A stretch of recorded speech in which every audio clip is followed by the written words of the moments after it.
À l'hôpital de Reims, au centre médico-psychologique, Michel Bouvet donne l'essentiel de ses consultations. Il reçoit à présent Johan et sa mère. Cet adolescent de 13 ans est agité en classe et fait parfois l'école buissonnière. Bien. C'est un cas très différent de Thibaut. Le pédopsychiatre peut dialoguer directement avec Johan pour comprendre son malaise. Est-ce que tu as l'impression d'être fâché contre les profs? Bah, c'est que maintenant, des fois, quand il y en a qui font une qui posent des faits ou quelque chose comme ça dans la classe, c'est moi qui prends. Ouais.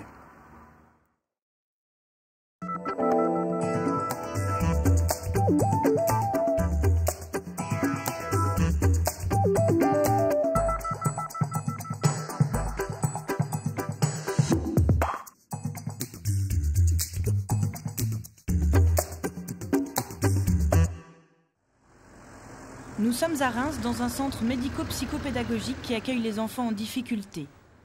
Thibaut a 5 ans et demi, il parle très peu. Il vient avec sa maman voir le pédopsychiatre Michel Bouvet pour la 3e fois. On y va. Bonjour Thibaut. Entrez, entrez. Installez-vous, installez-vous. Tiens, tu vas te mettre là. Mets-toi près de moi. C'est bien, installez-vous, installez-vous. Bien. Donc on se revoit. À l'école, Thibaut a du mal à s'adapter et refuse parfois de travailler en classe. Une fois en sortant de l'école, il avait chiffonné sa feuille parce qu'il ne voulait pas faire l'exercice. On l'a fait à la maison facilement. Et il ne veut pas comprendre qu'il faut le faire à l'école en même temps. C'est-à-dire, votre idée, c'est qu'il a plus de facilité avec vous qu'avec la maîtresse? C'est-à-dire avec vous. À ce moment-là, il ne voulait pas le faire. Tu te souviens ce que tu as fait mieux qu'Alice? Le cas de Thibaut n'est pas exceptionnel. Dans ses consultations, Michel Bouvet reçoit beaucoup d'enfants pour qui l'entrée à l'école est un passage difficile. Cette 3e séance avec Thibaut lui permet de cerner un peu mieux sa personnalité. Non ?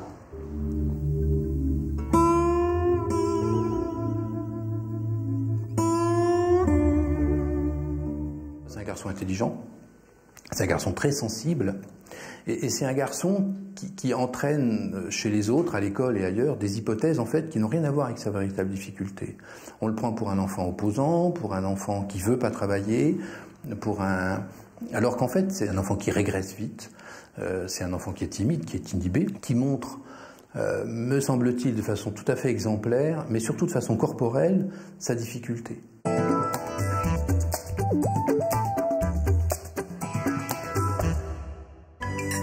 Le pédopsychiatre est un médecin spécialisé en psychiatrie pour les enfants et les adolescents. Son rôle est de traiter tous les troubles psychologiques des jeunes patients. À la différence d'un psychologue, il est médecin et peut donc prescrire des médicaments. Aujourd'hui, les parents viennent surtout consulter parce que les résultats scolaires de leur enfant baissent ou qu'il a des comportements agressifs, mais aussi pour les troubles du sommeil, de l'alimentation, les pipiolies, la paresse ou la tristesse. Il s'occupe également des cas les plus graves, dépression, autisme et psychose. Le pédopsychiatre questionne le jeune patient, ses parents et parfois l'école pour faire un diagnostic et trouver une solution. La participation active des parents est indispensable, ils sont présents à chaque consultation. À l'hôpital, le pédopsychiatre fait partie d'une équipe composée de plusieurs spécialistes. Suivant le type de problème, il peut confier l'enfant au psychomotricien, à l'orthophoniste ou au psychothérapeute. L'enfant n'a pas choisi de venir chez le psychiatre. Le médecin doit donc établir une relation de confiance et de complicité avec lui. Essaye de me dire avec des mots, c'est-à-dire de me dire ce que tu penses dans ta tête, que je comprenne. Sinon, je ne peux pas savoir, je ne peux pas deviner, moi. Essaye de me dire. Pourquoi tu ne veux plus aller voir l'orthophoniste? Thibaut ne parle quasiment pas au docteur Bouvet. La tâche du médecin n'est pas facile.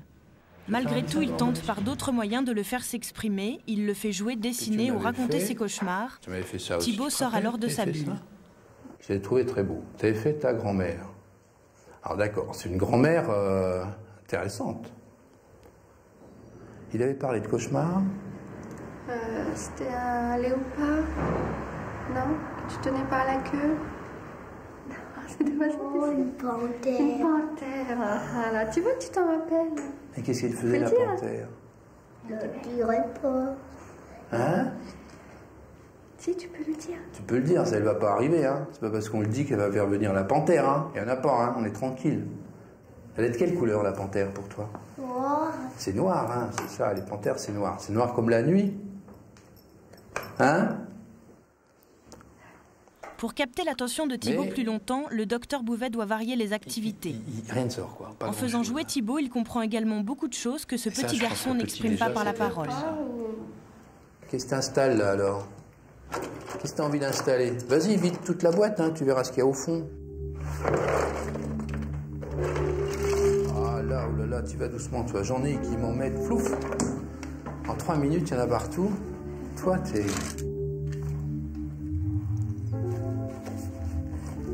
T'as raison. Faut protéger un peu ses affaires, pas se laisser faire. Qu'est-ce qui t'embête le plus dans la vie? T'essaies de me le dire? De toute façon, il n'est pas là, puis je ne répéterai pas, hein, promis.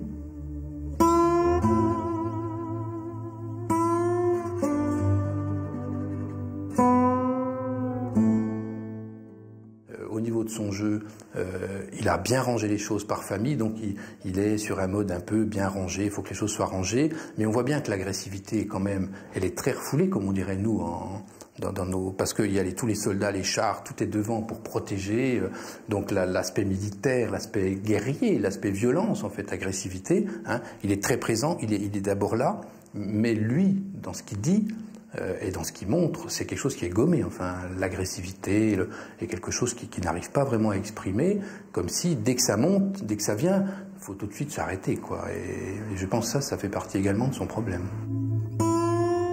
Le docteur Bouvet propose à Thibaut une thérapie avec un psychologue pour l'aider à mettre des mots sur sa souffrance.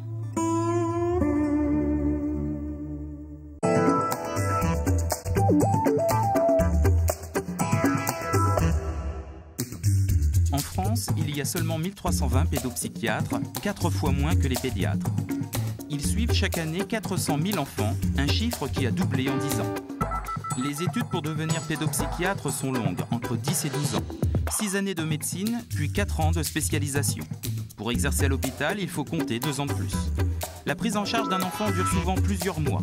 Il est possible de consulter dans un CMP, structure publique, ou dans un CMPP, structure semi-publique, où les soins sont gratuits ou remboursés, mais il faut compter 3 à 6 mois d'attente pour obtenir un rendez-vous. En cabinet privé, les délais sont parfois plus courts, mais le prix d'une consultation peut atteindre 100 €. À l'hôpital de Reims, au centre médico-psychologique, Michel Bouvet donne l'essentiel de ses consultations. Il reçoit à présent Johan et sa mère. Cet adolescent de 13 ans est agité en classe et fait parfois l'école buissonnière. C'est un cas très différent de Thibaut. Le pédopsychiatre peut dialoguer directement avec Johan pour comprendre son malaise. Est-ce que tu as l'impression d'être fâché contre les profs? C'est que maintenant, des fois, quand il y en a qui posent des faits ou quelque chose comme ça dans la classe, c'est moi qui prends. Ouais. C'est-à-dire que le prof, c'est toi qui dispute. Oui. Est-ce qu'on peut dire que tu as un sentiment d'injustice? Ah oui.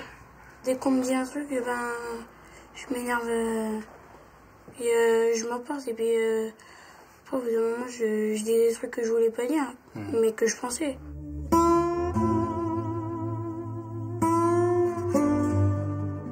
Il est en train de glisser, à tort, je trouve, mais vers un statut de rebelle.